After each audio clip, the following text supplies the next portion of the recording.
Mr. Netanyahu, I am not a Likud member. Neither are most of my friends.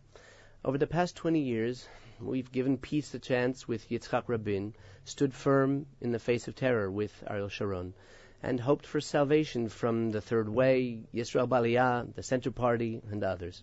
So as a member of that elusive group, the moderate swing voters, I would like to suggest how you can still attract our support.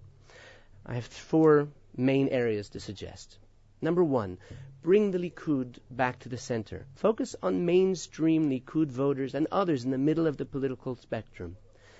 Offer us 3 things. Capitalism with a heart. Promise to continue the reforms which you began as finance minister, but still while protecting the poor with more short-term measures than previously provided.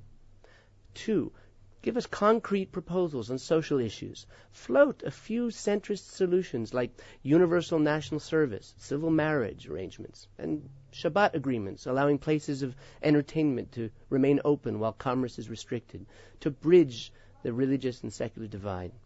And 3rd, give us security without peace, protecting Israelis while cautiously seeking peace. You can offer a plan which is both a real alternative to the Kadima and Labor territorial withdrawal theory and an intellectually rigorous program for real peace in the region. You're the only politician in all of Israel who not only understands the power of Sharansky's democracy for peace argument, but who actually agrees with it.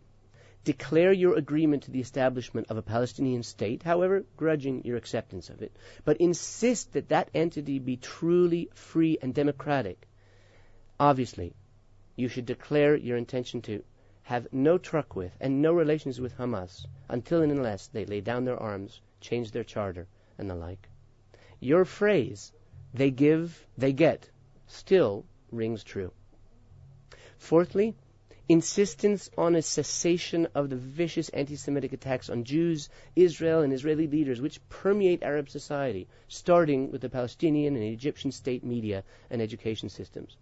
Recognizing and focusing the world's attention on this new anti-Semitism as the central Zionist challenge of the 21st century is crucial to the long-term legitimacy of Israel as a Jewish state and its peace with its neighbors. And no other candidate for prime minister has the familiarity with the Western world and the strategic understanding to know this and to do something about it. And lastly, as part of your strategic plan, declare your commitment to bring to a national referendum any territorial adjustments, whether it's withdrawal, annexation, federation, or other major initiatives involving jurisdiction over the land of Israel. Be focused on the economy. Most people know that you're to be thanked for the strength of the economy at present, Olmert's claims notwithstanding. So don't overdo your efforts to receive credit. Make Ariel Sharon's repeated endorsements of your policies and his praise for your performance as finance minister a central tenet in your campaign, along with the worldwide approbation that you received for it. This is where you shine, and it's also the most palpable demonstration of your ability to take real responsibility and stick to your principles, both policy-related and political, by your subduing your rivalry with Sharon for the good of the country and its economic health. We need to know that you won't trade these principles for political points or coalition agreements. 4th, and lastly, be genuine. If your zenith was your financial and economic leadership, your nadir was your performance in the announcing of your resignation.